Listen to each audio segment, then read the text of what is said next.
নমস্কার, আমি সোমনাথ। নিউজ নোম্যান্সল্যান্ডে আপনাদের স্বাগত। প্রথমেই দেখে নেব এই মুহূর্তের শিরোনাম।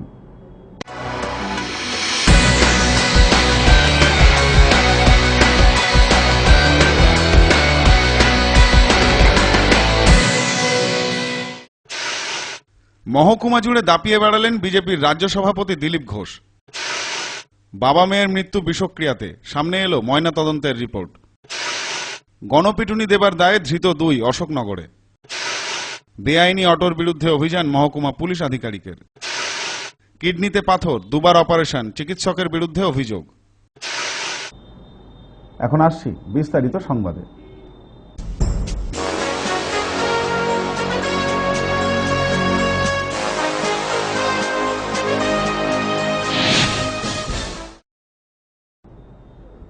এদিন বনগাঁ মহকুমা জুড়ে দাপিয়ে বেড়ালেন বিজেপির রাজ্য সভাপতি দিলীপ ঘোষ। বনগাঁ যোগেন্দ্রনাথ বিদ্যাপীঠের সামনে থেকে একটি বাইক র্যালি করেন তিনি। রওনা দেন বাগদার উদ্দেশ্যে। পরে বাগদা এবং পাল্লাতে পৃথক 2টি জনসভাও করেন তিনি। বনগাঁ মহকুমা দাপিয়ে বেড়ালেন বিজেপির রাজ্য সভাপতি দিলীপ ঘোষ। মঙ্গলবার দুপুরে বনগাঁ 1 নম্বর রেলগেটের আগে যোগেন্দ্রনাথ বিদ্যাপীঠের সামনে থেকে গাড়ি থেকে নেমে একটি বুলেট গাড়িতে নিজের দেহরক্ষীকে নিয়ে চেপে বসেন তিনি। এরপর বাইক নিয়ে একটি বাইক র্যালি করে রওনা দেন বাগদার দিকে। এদিনের বাইক র্যালিতে প্রায় 200 থেকে 250 বাইক নিয়ে যোগ দিয়েছিলেন বিজেপির কর্মী সমর্থকেরা। এদিন মহকুমার বাগদা বিডিও অফিসের পাশে প্রাইমারি স্কুলের মাঠে প্রথম সভা করেন দিলীপবাবু। সভামঞ্চে দাঁড়িয়ে চেনা ঢঙেই আক্রমণ শানান শাসক দলের বিরুদ্ধে। বাগদার সভা শেষ করে তিনি সোজা পৌঁছে যান গোপালনগর থানার পাল্লা এলাকায়। সেখানে পৌঁছেও জনসভা করেন তিনি। তবে এদিনের বাইক মিছিল নিয়ে শাসক দলের দাবি, একটি রাজনৈতিক দলের রাজ্য সভাপতি বাইক নিয়ে মিছিল করছেন সরকারি নিয়ম ভেঙে। কারণ মিছিলে বাইক আরোহীদের বেশিরভাগই হেলমেট ছিল না। যদিও এ ব্যাপারে বিজেপির পক্ষ থেকে কোনো প্রতিক্রিয়া পাওয়া যায়নি। এদিন বনগাঁ আসার আগে অশোকনগর বিল্ডিং মোড় থেকে হাবড়া চোংদা মোড় পর্যন্ত একটি বাইক র্যালি করেন দিলীপবাবু। Bureau report, news no man's land, Bongaon. বাবা মেয়ের মৃত্যু হয়েছে বিষক্রিয়াতে। ময়নাতদন্তের রিপোর্ট হাতে পাওয়ার পর দাবি মহকুমা পুলিশের। তবে ঠিক কী কারণে বিষক্রিয়া, ঘটনা তদন্ত করে দেখছে পুলিশ। শুটিয়ার গাজনায় বাবা মেয়ের মৃত্যু হয়েছে বিষক্রিয়ায়। সামনে এলো ময়নাতদন্তের রিপোর্ট।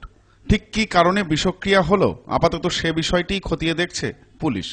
প্রসঙ্গত, গত মার্চ মাসের 26 তারিখ রাতে গাইঘাটার শুটিয়া গাজনা এলাকায় একটি বন্ধ ঘরের ভেতর থেকে উদ্ধার হয় বাবা ও মেয়ের মৃতদেহ। ঘটনায় মৃত পরিতোষ দে ও তার মেয়ে টিঙ্কু দে। ঘটনার পর থেকে স্থানীয়রা দাবি তোলেন যৌন নির্যাতন চালিয়ে হত্যা করা হয়েছে টিঙ্কুকে। বাধা দিতে গিয়ে খুন হতে হয়েছে বাবা পরিতোষকে। ঘটনার পর স্বাভাবিকভাবেই আসরে নামে বিরোধী দলগুলি। দফায় দফায় পথ অবরোধ, থানা ঘেরাও ও শাসক দলের হয়ে কাজ করছে পুলিশ, এমন অভিযোগও তোলা হয় বিজেপির পক্ষ থেকে। মৃতের পরিবারের পক্ষ থেকে ধর্ষণ করে খুনের অভিযোগ দায়ের করা হয় গাইঘাটা থানায়। তদন্তে নামে গাইঘাটা থানার পুলিশ। ঘটনার পরদিন ময়নাতদন্তের জন্য মৃতদেহ দুটিকে নিয়ে যাওয়া হয় কলকাতায়। ময়নাতদন্তের রিপোর্ট পাওয়ার পর পুলিশের দাবি, গাজনায় বাবা ও মেয়ের মৃত্যুর কারণ বিষক্রিয়া। ময়নাতদন্তে ধর্ষণের কোনো চিহ্ন মেলেনি বলেও দাবি করা হয়েছে পুলিশের পক্ষ থেকে। এ ব্যাপারে মহকুমা পুলিশ আধিকারিক অনিল রায় বলেন, বাবা ও মেয়ের মৃত্যুর পর দাবি করা হয়েছিল ধর্ষণের, কিন্তু আমরা ময়নাতদন্তের রিপোর্ট হাতে পেয়েছি এবং সেখানে পরিষ্কার উল্লেখ রয়েছে বিষক্রিয়ার ফলে মৃত্যু হয়েছে তাদের। তবে তাদের শরীরে কী ধরনের বিষ বা বিষ কিভাবে এলো তা তদন্ত করে দেখা হচ্ছে। বাবা এবং মেয়ের মৃতদেহ পাওয়া গেছে ঘরের মধ্যে। আমরা গিয়ে যেটা দেখলাম যে মুখে প্রচণ্ড গ্যাজলা বেরিয়েছে, যেটা পয়জনিং কেসে জেনারেলি হয়। তাই আঘাতের কোনো চিহ্ন অ্যাপারেন্টলি বাইরে থেকে তখন দেখা যায়নি এবং আমরা এটা পোস্টমর্টমের জন্য পাঠিয়েছিলাম। তো বাড়ির লোকেরা সন্দেহ করেছিল যে একে মার্ডার করা হয়েছে, ধর্ষণ করে একে মার্ডার করা হয়েছে, মেয়েটিকে এবং বাবাকেও মারা হয়েছে, খুন করা হয়েছে। সেই অনুযায়ী মার্ডারকে স্টার্ট করা হয়, তদন্ত আমরা করি, এটা নিয়ে পোস্টমর্টম করতে দেওয়া হয়। এটা কলকাতা বিশেষজ্ঞ ডাক্তার পোস্টমর্টম করেন এবং পোস্টমর্টম রিপোর্টটা আমরা পেয়েছি রিসেন্টলি। তাতে দেখা যাচ্ছে যে এটা পয়জনিং কেসে মারা গেছে, গায়ে কোনো আঘাতের চিহ্ন পাওয়া যায়নি, রেপের কোনো সিমটম কিন্তু পাওয়া যায়নি। তো কেসটা মার্ডার কেস যেহেতু আমাদের হয়েছিল, সেটা তদন্ত আমরা করছি সঠিকভাবেই। কী কারণে পয়জনিংটা হলো, কীভাবে কোথা থেকে পয়জনিং হলো, টোটাল জিনিসটা আমরা খতিয়ে দেখছি। কিন্তু এখনও পর্যন্ত পোস্টমর্টম রিপোর্ট অনুযায়ী বা আমাদের পুলিশের ইনভেস্টিগেশনে আমরা কিন্তু মার্ডারের বা রেপের সিমটমটা এখনো পর্যন্ত আমরা প্রমাণ করতে পারিনি। হাওয়েভার আমরা সমস্ত অ্যাঙ্গেলগুলো খতিয়ে দেখে কেসটা যাতে ন্যায় বিচার হয়, পুঙ্খানুপুঙ্খভাবে সঠিক জিনিসটা উদ্ঘাটন হয়, সেটাই আমরা চেষ্টা করছি। Bureau report, news no man's land, Gaighata. মদ্যপ অবস্থায় নিজের স্ত্রীকে গায়ে আগুন দিয়ে পুড়িয়ে মারার অভিযোগে অভিযুক্ত স্বামীকে ধরে গণপিটুনি দেয় এলাকাবাসী। অবশেষে হাসপাতালে নিয়ে যাওয়ার পর মৃত্যু হয় অভিযুক্ত স্বামীর। অভিযোগের ভিত্তিতে অশোকনগর এলাকা থেকে 2 অভিযুক্তকে গ্রেপ্তার করল অশোকনগর থানার পুলিশ। গণপিটুনি দেবার অভিযোগে ধৃত 2 ধৃতদের তোলা হলো আদালতে। প্রসঙ্গত, গত মার্চ মাসের 10 তারিখে অশোকনগর থানার মাগুরখালী কাহারপাড়া এলাকায় মদ্যপ অবস্থায় স্ত্রীকে পুড়িয়ে মারার অভিযোগে অভিযুক্ত স্বামী নিমাই মণ্ডলকে গণপিটুনি দেয় এলাকাবাসীরা। পরে আহত অবস্থায় নিমাইকে ভর্তি করা হয় বারাসাত হসপিটালে। সেইখানেই মৃত্যু হয় তার। তদন্তে নেমে অশোকনগর থানার পুলিশ ওই এলাকা থেকে গ্রেপ্তার করে গৌতম তরফদার ও সৃষ্টি তরফদার নামে 2 জনকে। ধৃতদের সোমবার বারাসাত আদালতে হাজির করানো হয়। Bureau report, news no man's land, Ashoknagar. বেআইনি অটোর দাপট চলছে শহর জুড়ে। এদিন ফের বেআইনি অটোর বিরুদ্ধে অভিযানে নামলেন মহকুমা পুলিশ আধিকারিক অনিল রায়। আটক বেশ কিছু অটো। পথ নিরাপত্তা বাড়াতে আবারও পথে নামল বনগাঁ মহকুমা পুলিশ। আইন অমান্যকারী অটো, বাইক ও ট্রাক্টর সবকিছুর বিরুদ্ধেই চলে অভিযান। বুধবার দুপুরে বনগাঁ শিকদারপল্লী এলাকায় চলে এই অভিযান। যশোর রোডের ওপর বিশাল পুলিশ বাহিনী নিয়ে ধরপাকড় চালায় স্বয়ং এসডিপিও অনিল রায়। এদিন প্রায় 10টিরও বেশি অটো আটক করে পুলিশ, যাদের মধ্যে অতিরিক্ত যাত্রী তোলা থেকে বিনা লাইসেন্সে গাড়ি চালানো। অভিযোগ ওঠে অনেকের বিরুদ্ধেই। অটোতে ড্রাইভারের ডান দিকে যাত্রী তোলা যাবে না, এই আইন কড়াকড় হবার পরও চলছে এই ঘটনা। আটক করা হয় বেশ কিছু অটোকে। পাশাপাশি হেলমেটবিহীন মোটর বাইককেও আটক করা হয়। যশোর রোডের ওপর দিয়ে যাওয়া মাটি বোঝাই একটি ট্রাক্টরও আটক করেছে পুলিশ। যে বেশ কিছু এটা আমরা অভিযোগ পাচ্ছিলাম বিভিন্ন যাত্রীদের কাছ থেকে, সাধারণ মানুষের কাছ থেকে, রিপোর্টারদের কাছ থেকে, যে অটোতে ম্যাক্সিমাম প্যাসেঞ্জার ক্যারি করা হচ্ছে বিপজ্জনকভাবে, যাত্রীদের জীবন বিপন্ন করে।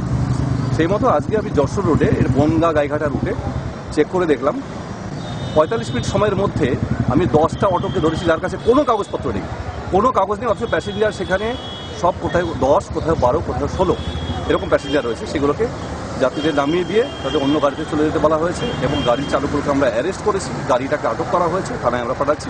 এর বিরুদ্ধে স্পেসিফিক কেস করা হবে। প্রসেনজিৎ ব্যানার্জি ও দীপ সরকারের রিপোর্ট, নিউজ নোম্যান্সল্যান্ড, বনগাঁ। কিডনিতে পাথর নিয়ে চিকিৎসকের কাছে গেছিলেন এক ব্যক্তি।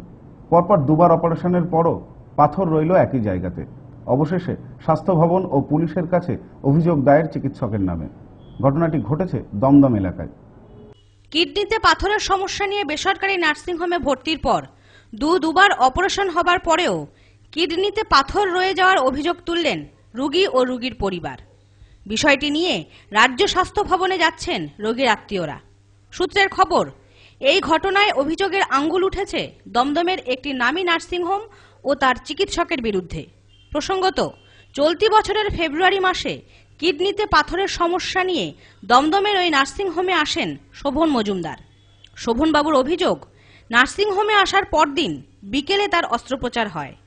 অস্ত্রোপচার বাবদ নার্সিংহোম কর্তৃপক্ষের খরচ বাবদ 86,000 টাকা মিটিয়ে দেন শোভনবাবু। আমাদের তো আইএলএস উপর ভীষণ ভরসা ছিল। রাদার আমি লাস্ট 3 টাইমস এখানেও ভর্তি হয়েছি, খুব ভালো পরিষেবা পেয়েছিলাম। ফার্স্ট টাইম হলো আমরা ডক্টর সন্দীপ গুপ্তার আন্ডারে, মানে এরকম ফার্স্ট আমরা ফেস করলাম। উনি ওটি করার দিন আমাদেরকে, ওটি করার পর আমার হাজব্যান্ডকে যখন দেখতে ডাকছেন, আমি এবং আমার মাদার ইন ল গেলাম দেখতে। উনি ওটি করতে করতে আমাদেরকে টাকার কথা জিজ্ঞেস করলো। ওটি করার পর আমাদেরকে টাকা জিজ্ঞেস করছে যে আপনার যদি এটা মেডিক্লেমে পুরো না হয় তাহলে আপনি আমাকে কিভাবে পেমেন্ট করবেন। অভিযোগ, তার কয়েকদিন পর পুনরায় একই রকম শারীরিক অসুবিধা বোধ করায় আল্ট্রাসোনোগ্রাফি করান শোভনবাবু। রিপোর্টে দেখা যায় একই অবস্থায় পাথর রয়ে গেছে কিডনির ভেতর। পুনরায় চিকিৎসকের সাথে যোগাযোগ করলে চিকিৎসক শোভনবাবুকে অন্যত্র নিয়ে গিয়ে বিনা পয়সায় দ্বিতীয়বার অপারেশন করেন। দ্বিতীয়বার অপারেশনের পরেও কিডনিতে রয়ে যায় পাথর। ফের আল্ট্রাসোনোগ্রাফি করার পর রিপোর্টে দেখা যায় পাথর রয়েছে শোভনবাবুর কিডনিতে। শোভনবাবুর অভিযোগ, দীর্ঘ 3 মাস ধরে নানা টালবাহনা করছেন ওই চিকিৎসক। এদিন তাই বাধ্য হয়ে পুলিশ ও স্বাস্থ্য দপ্তরে অভিযোগ জানানোর সিদ্ধান্ত নেয় রোগীর পরিবার। অপারেশন হওয়ার পরও আমরা আল্ট্রাসোনোগ্রাফি করি, সেখানে আবার স্টোন বেরায়, মানে আমার যা স্টোন ছিল তার যেরকমই স্টোন রয়ে যায়। এখন বলছে যে আবার আমাকে নর্থিতে যেতে, আমাকে আবার লেজার ট্রিটমেন্ট দেওয়ার জন্য। কেন আমার ওনার উপর ভরসাই নেই, কারণ আমি বারবার 2বার অপারেশন করেছি। আমি কতবার অপারেশন করবো একটা ডাক্তারের উপর কি করে। Bureau report, news no man's land, Dum Dum. সংবাদ এখনকার মতো এই পর্যন্তই। দেখতে থাকুন, সঙ্গে থাকুন নিউজ নোম্যান্সল্যান্ড, স্বচ্ছতার দর্পণ।